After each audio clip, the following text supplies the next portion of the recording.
نه حالا باشه حالا بله خواهش خدا حافظ.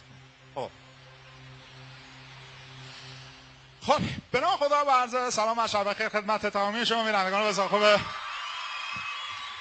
برنامه 90. با برنامه 90 در خدمتتون هستیم. حتما که هفته‌ای که گذشت اصلا هفته جنجال برانگیز بود کلا. خیلی گفتن که اینجوری شده اینجوری خیلی مسائلی که به حال در برنامه 90 امشب به اون پرداخته میشه. اما هفته‌ای که گذشت دو تیم پرسپولیس و فاز اسپورتی برگزار شد. پرسپولیس تقریبا میشه گفت که 2 هفته بود که خب نتیجه نمیگیره. فقط شما فاز اسپورتی رو در ورزشگاه آزادی 5-2 شکست داد. همکاران تیکایی از بازی دو تیم پرسپولیس و فجر رو با گزارش بساق با همکارم جواد خیابانی آماده کردم. به صحبت‌ها که علی پروین سماعی تیم پرسپولیس و غلام حسین پیرانی سماعی تیم فجر با هم برمیگردیم در خدمتتون.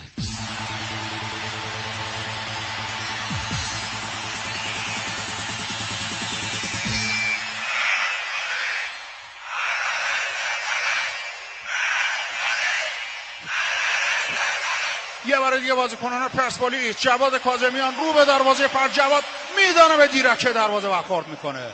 عجب شوتی میزنه جواد کاظمیان. در برگشت کریم باقری یه نفر راش انجام میذاره. کریم یه شوت توی دروازه. گل پنجم برای پرسپولیس. در خدمت جناب آقای علی پروین هستیم سماعی تیم فوتبال پرسپولیس. آقای پروین خسته نباشید. درسته که امروز فجر بازی رو باخت ولی واقعا شما هم خیلی خوب بازی کردید. نظرتون راجع بازی چیه؟ والا آقا ما همونجوری که گفتیم هفته به هفته بهتر میشی. همینجوری هم شد آقا. امروز دیدی 5 تا زدیم دهن فجر سرویس کردیم رفت آقا تموم شد. من به این بازیکنام هم گفتم آقا تماشاچی که میاد تو استادیوم فقط به عشق شما میاد، یا اینکه خوب بازی میکنید یا همتون رو با جارو از پرسپولیس میندازم بیرون اصلا خودم میرم تو زمین. آقای پروین الان به نظر شما پرسپولیس به مرز آمادگی رسیده یا نه؟ والله ماشاءالله ماشاءالله الان بچه‌ها ما 70% آمادن، یا 40% دیگه مونده 100% بشین ان شاء الله. بهشون هم گفتم آقا بازی لیگ 30 تاست 28 تاشو ببازیم فدای سرتون دوتا استقلال بزنه قهرمانی. در خدمت جناب آقای غلام حسین پیرانی هستیم سماعی خوش اخلاق تیم فجر اسپورتی شیراز. آقای پیرانی درسته که امروز فجر بازی رو باخت ولی واقعا خیلی خوب بازی کرد. نظرتون راجع بازی چی است؟ سلام علیکم. والا بچهای ما خوب فوتبال کردن دستشون در نکنه. بچه ها هم خوب فوتبال کردن اونا هم دستشون در نکنه. زمین چمن لیز بود الهی که گردنشون بشکنه. تماشاچی ها خوب فوش دادن اینا دیگه فوق‌العاده دستشون در نکنه. و در بازبان ما بیورزه بود انشالله که بره زیر تریلی. ولی به هر حال فجر اسپورتی به ذاتش همینه. شما نگاه کنید استقلال 30 میلیارد خرج کرده، پرسپولیس 30 میلیارد خرج کرده، ولی خدا شاهده بجون بچم خدا وکیل من 3500 تومن خرج کردم.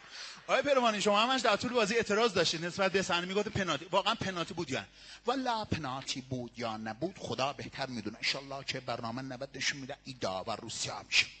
ولی شما نگاه کنید بین الله خدا وکیل، خدا به سر شاهد خدا وکیل. من قسم خوردن نیستم خدا وکیل. برای خدا وکیل ما امروز مقابل پرسپولیس مظلوم بودیم. 3 تا بازیکن مصدوم داشتیم، 4 تا بازیکن مرحوم داشتیم. خدا بیامرزتشون ان شاء الله. 3-4 تا بازیکنامون دیشب عروسیشون بود و جمعی از بازیکنامون به خدا برای اولین بار بود میدون آزادی به چشم می‌دیدن. با این شرایط اومدیم بازی کردیم و من از بچه‌ام راضیم.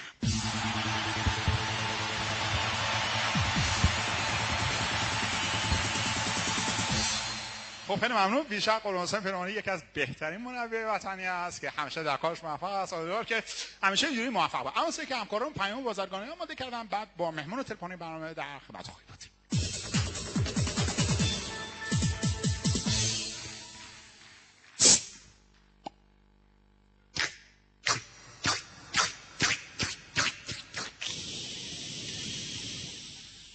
پارسیکولا دلچسب و گوارا